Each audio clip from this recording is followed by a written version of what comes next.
You're listening to the LA Football Podcast.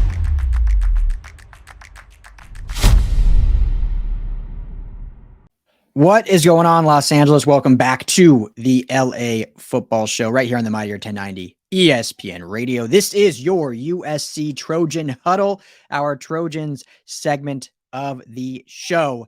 And what a team this USC Trojans team is. Big win in the Victory Bell game, and now they host the Notre Dame Fighting Irish, who looks like they've got it figured out and are a much better team than we expected them to be just a short 3 weeks ago or so. Joining me as always on the show, Jamal Badney, my co-host. My man, welcome back from the break. How we doing? Doing well, Ryan. Excited to talk some Trojans, men of Troy here, 2 games away from a possible CFP appearance. Yeah, exactly. We'll get into that all throughout this about kind of their path and what, but obviously they got Notre Dame sitting in front of them right now, who come into this game ranked at 13 after a very poor start, a loss to Stanford.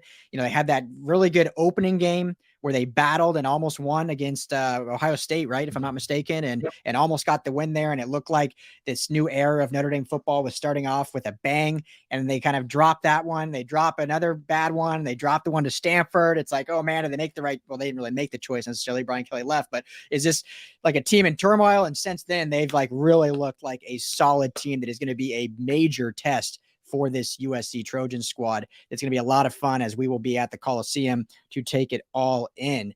Jamal, what's your just overall thoughts on this SC team going into this game?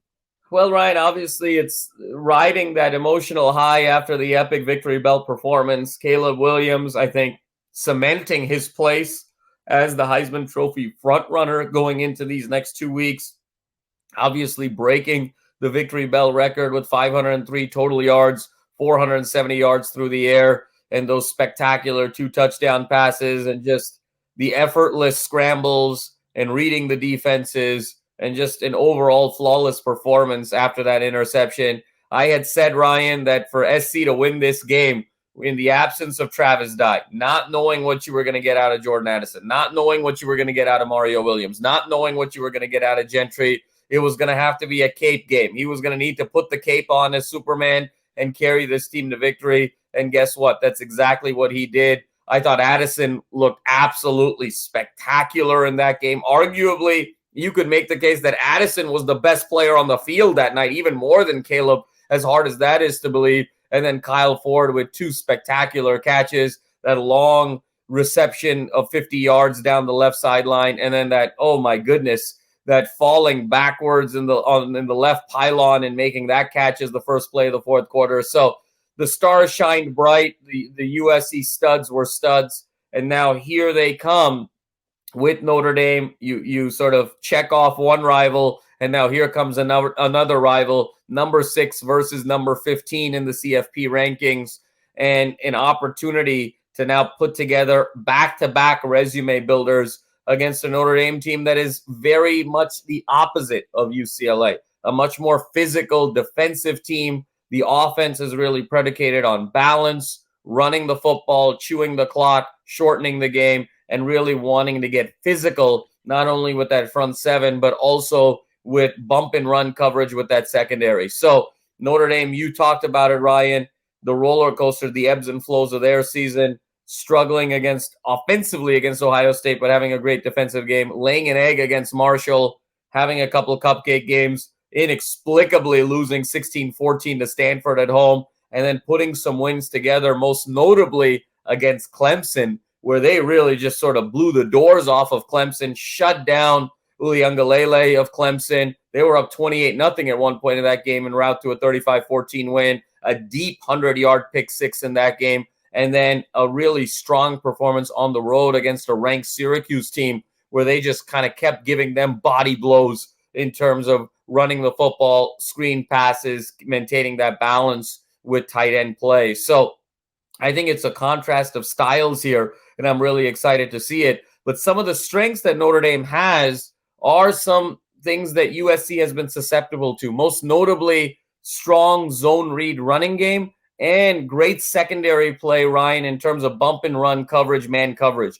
both of those dimensions was demonstrated in that Oregon State game with USC. And I think more of that will be seen against Notre Dame. I think the challenge with Notre Dame is going to be on the other side of the ball. Do they have the offensive horses to stay in this game in the event their defense can't really pitch an A-plus game? And I think that's going to be the contrast. SC wants this game, obviously, in the high 30s to 40s.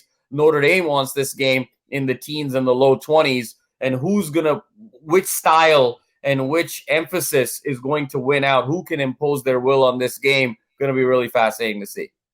Absolutely. And I was just kind of thinking through it, Jamal. Is this Notre Dame team, and you laid out the matchup perfectly there, which I'll double down on and get into in a second, but I was just kind of thinking overarching, like, and this is all, when we talk about rankings, like, what do they really mean? Like, obviously they're important because at this point in the year, it decides if you're in the playoff or what bowl game you play in or where you finish in your conference, yada, yada, yada. And just looking at Notre Dame's resume, they've definitely got it together. So everything I said at the beginning of the show, I'm not discounting. I think, they're well coached. They've got some great playmakers, and they've definitely figured it out from early on. But is this a 13th ranked team? I mean, you look at their schedule, obviously that they played Ohio State tight, but first game of the year, it's really hard to get a lot of judgment on that first game. Specifically, look at Georgia, Oregon, which obviously Georgia, I think, is a way better team than Oregon, but I don't think Oregon is a 46-point deficit team to Georgia. And that's the first game of the year. You kind of throw those out to an extent. Then they lose to Marshall, not even a Power 5 team. They beat Cal by 7. They beat UNC, who is a pretty good team now, by, 10 points. They barely beat BYU. They lose to Stanford. And then their next wins outside of Clemson are UNLV, Navy by 3, Syracuse, and Boston College. So this team really hasn't been super tested. And we could even argue Clemson should not be ranked in the top 10. I mean, what has Clemson shown that they should be ranked in the top 10 based on their resume? So it's one of those where this is a rivalry game. You can throw rankings out because just like USC, UCLA, this is a rivalry game where anyone can beat anyone. But just looking at Notre Dame, do they even deserve to be ranked 13th in your opinion? Yeah, Ryan, I think this is sort of a relic of a couple of things here. One is the Notre Dame brand, and we talk a lot about SEC bias. There's definitely a Notre Dame bias in college football, given who they are historically. And I've always been one that I haven't been appreciative of how much praise Notre Dame gets when you talk about a team that has not won a national championship since 1988. When you have gone 35 years and haven't won a national championship, I can't even see credibly why you can call yourself even a football school at that point. And I know they've put a lot of investment into their football program over the years, and they've got great facilities and they've got a great history. But the fact of the matter is Notre Dame just has not won big games over the years. And, when you look at them against top 5 competition, top 10 competition, they've basically lost 90% of their games over the last 20 years. So Notre Dame is still a team living off of their past brand. And you factor in the notion of the preseason rankings. The only thing that's keeping Notre Dame in the top 15 is that win against Clemson and the fact that it was decisive. But again, like you mentioned, Ryan, if Clemson wasn't ranked as high as they were in the preseason, Clemson would probably be sitting outside the top 20 right now because they really haven't demonstrated much of anything in terms of the ACC being a very weak conference, probably the weakest of the Power 5 conferences this year, and Clemson just getting their doors blown off by Notre Dame and really haven't demonstrated consistent offensive play, explosive play, and it really feels like Clemson has dropped off from the Trevor Lawrence era and the Deshaun Watson era. So I completely agree with you. This is a rivalry game. It's a big game, but it doesn't have the same feel as USC UCLA did. Those two teams, it felt like it was going to be a battle. Those two teams had credible resume winning games to really justify this being a battle of the Titans. This one obviously is a rivalry game, but even if you look at the chatter on social media, on Twitter, in the news, there's just a different level of enthusiasm for this game. Still high, but nothing like it was last week. I think there's an acknowledgement that Notre Dame is a paper 13 right now, a paper 15 right now by the CFP. And USC, if they pitch a B-plus game, I think should be able to win this game pretty comfortably. I think it's only if USC emotionally has a hard time getting back up after such a such a resounding victory in the Rose Bowl, such an electric atmosphere. And if they're sluggish and they're sleepwalking and get a little sloppy with the ball and don't have their A game in terms of execution and some penalties and keep Notre Dame around, a fluke special teams play, a missed field goal, blocked field goal, punt return for a touchdown, a couple tip balls here and there, then all of a sudden you could potentially have an upset. But short of that, I just don't see it this week, given where Notre Dame is and where USC is. Yeah, and in the spirit of Thanksgiving, I'll just say that I'm thankful that Notre Dame is ranked that high, because USC needs these ranked wins for their resume. And had Notre Dame come into this game unranked, it would all but be a foregone conclusion that USC would probably be left out of the CFP, just because they wouldn't have. Just on that point quickly, USC's resume is very tenuous. It's an EKG right now. So right now they're sitting at 2-1 against top 25 competition. What happens, Ryan, if Oregon beats Oregon State and Cal upsets UCLA? In 12 hours, USC will have gone 2-1 against the top 25 to 0-1 against the top 25, because those two teams would fall out of the top 25.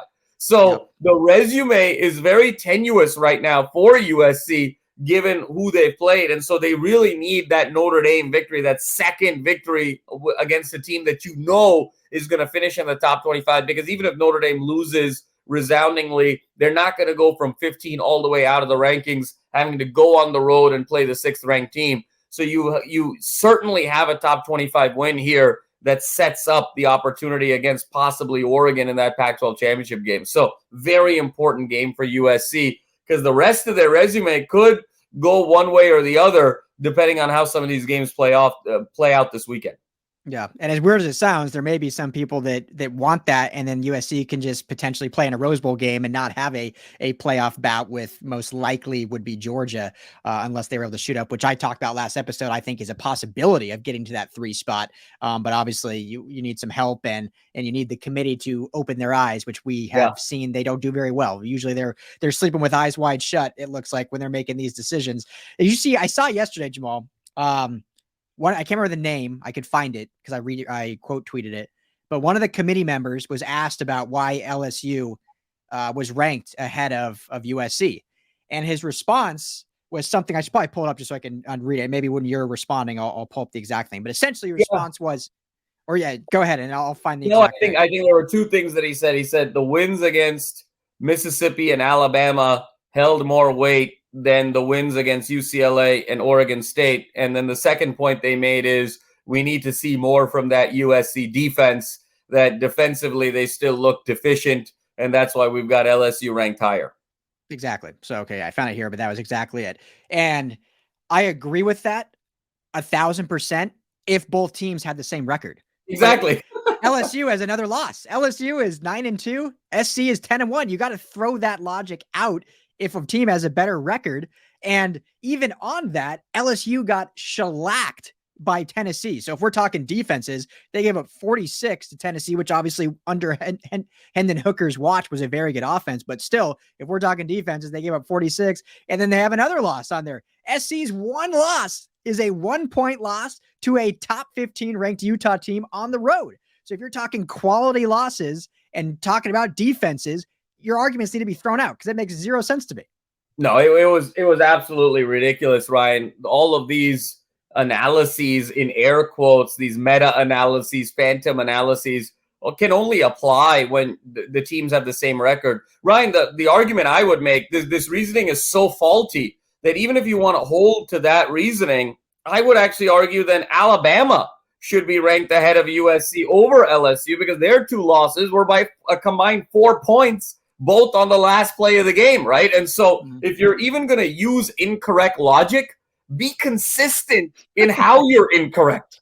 Because if you were consistent in how you were incorrect, then Alabama would be ranked higher than LSU and USC in that regard. So you can clearly see what the SEC bias means. But what this means for USC, Ryan, it's a couple of things here. One is USC has to be rooting for Georgia over LSU in the SEC championship game. Yeah. And I don't think that's going to be a problem. Georgia is a significantly better team, but things get very dicey if LSU beats Georgia in the SEC championship game, you're probably going to be in a scenario where LSU and Georgia both go to the playoffs. So you want to make sure Georgia beats LSU. And I think the other one, Ryan, is you want to make sure Ohio State beats Michigan and just takes kind of Michigan off the board.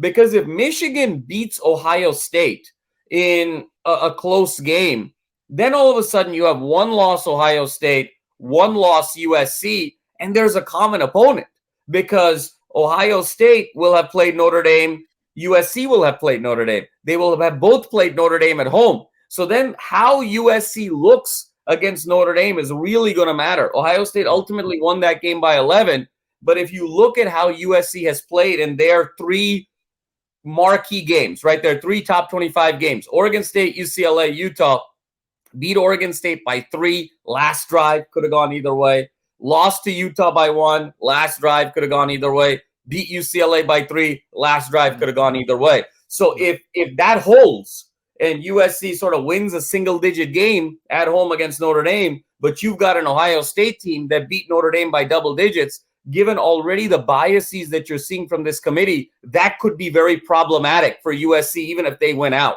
So if you're a USC fan, you want Georgia to beat LSU, you want Ohio State to beat Michigan, and then I think it's very clearly USC is going to be in that top 4, no questions asked. Yeah, I agree. And like we said, kind of last thing, there's a real shot they could even jump based on this logic of common opponents and teams beat where they could theoretically jump TCU because, hey, if LSU is above USC with one more loss, why can't USC be above an undefeated TCU with a better resume? So I'm not saying they'll do that because obviously they haven't done that yet. And there's clear bias against the Pac-12, which is why SC is going to the Big Ten, because if SC was in the Big Ten right now, they could have the exact same 2-1 record opponent. They would be 4th or 5th right now. I believe that 1,000%. Absolutely. No question about it, Ryan. And again, it speaks to why USC and UCLA want to move. They want the opportunity to have some margin for error and play at the bigger stage. And I think the one thing that is going in USC's favor right now, Ryan, is everything is so driven today by media rights. And I think even the CFP decision makers are picking teams based on media rights and where they're going to get the most eyeballs and where they're going to get the most viewers and where the CFP is going to be most compelling as a national event. I think Caleb Williams' performance against UCLA was so sublime, making him the Heisman Trophy frontrunner. As long as he can maintain that position and have some good games here these next 2 weeks, and there's no indication he won't, and Caleb Williams wins the Heisman Trophy, I think that's USC's ticket into the CFP. Because from a viewership standpoint, from a media rights standpoint, you want to see the Heisman Trophy winner competing for a national championship in the CFP. So that's the one thing USC has going for them because of the narrative of Caleb Williams as a Heisman Trophy winner, the narrative of Lincoln Riley year 1 getting to the CFP. So there's a lot of narrative elements here that are in USC's favor as long as they win out. And 2 last things on the narrative, and then we'll do predictions. So I totally agree with you. And one is why I am befuddled by this narrative stuff is, I understand the bias against, say, a UCLA. I don't agree with it. I think it's wrong, but I understand it.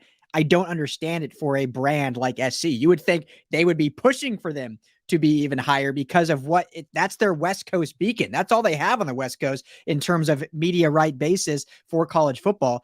And 2, though, on the other coin of that, it feels like because of the SEC brand, so the other side of it, LSU is a big proponent of the SEC brand. And because it started so poorly under Brian Kelly with losses to Florida State and a blowout loss to Tennessee, and now they figured it out, and they are a good football team. I'm not saying LSU is like not undeserving of top 10 or anything like that. They are a good football team. They've turned it around, but it's almost like the committee is trying to change the narrative on that early season and say, well, look how good they are now. They're 5th in the nation. LSU is back. Brian Kelly is a great coach. Look at what he can do with LSU talent versus Notre Dame talent. And it's like they're shifting the narrative themselves to prop up the SEC, which everyone in the country outside of the SEC knows is already biased anyway. And then they're just kind of leaning into that and saying, well, look how good they are. Look how great this move was. Brian Kelly is part of the Baton Rouge, the Boca Raton movement kind of thing. So it has that feeling. So no, for sure, Ryan. And I think this is also why it's really important for USC and this Lincoln Riley hire to happen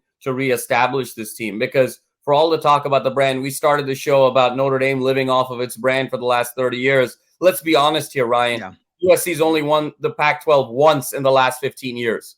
USC has not had a season, a full season with less than 2 losses in the last 15 years. USC has been living off of that Pete Carroll 15 years ago reputation. And so they aren't getting that benefit of the doubt the way they should be or the way they think they should. And so having Lincoln Riley here now and reestablishing a new culture and a new culture of expectations and a new history, because you got to remember, these kids are 18 to 20 years old. Last time Pete Carroll was winning for USC, these kids were 5 years old, 4 years old. So no one really remembers that anymore. So that's why it's so important to continue to win every 10 years, to continue to turn the page and have a new chapter in the dynasty every so often, because then otherwise you become like Notre Dame and you're just living off of Rudy and win one for the Gipper and all of that nonsense. Yep. Yeah, absolutely. Couldn't agree more. So, all right, 15 seconds each. Prediction for this game, USC Notre Dame, Saturday night at the Coliseum. SC wins 34-17. I think Notre Dame will do enough to make it difficult for USC. I don't think they're going to crack 40, but too much firepower for Notre Dame to hang. It'll be close for about a quarter and a half. SC wins 34-17, win by 17, cover. We get ready for Oregon Pac-12 championship game. Love it. Absolutely love it. I agree. SC wins. I will go 38-21. A little higher scoring from SC, a little higher scoring for Notre Dame. Should be a great one, though. Great rivalry game to end the regular season on. And hopefully me and my boy here, Jamal, will be in Vegas for that Pac-12 title game. All time we have for this segment, USC Trojan Huddle. We'll see you at the top of the hour if you're on radio.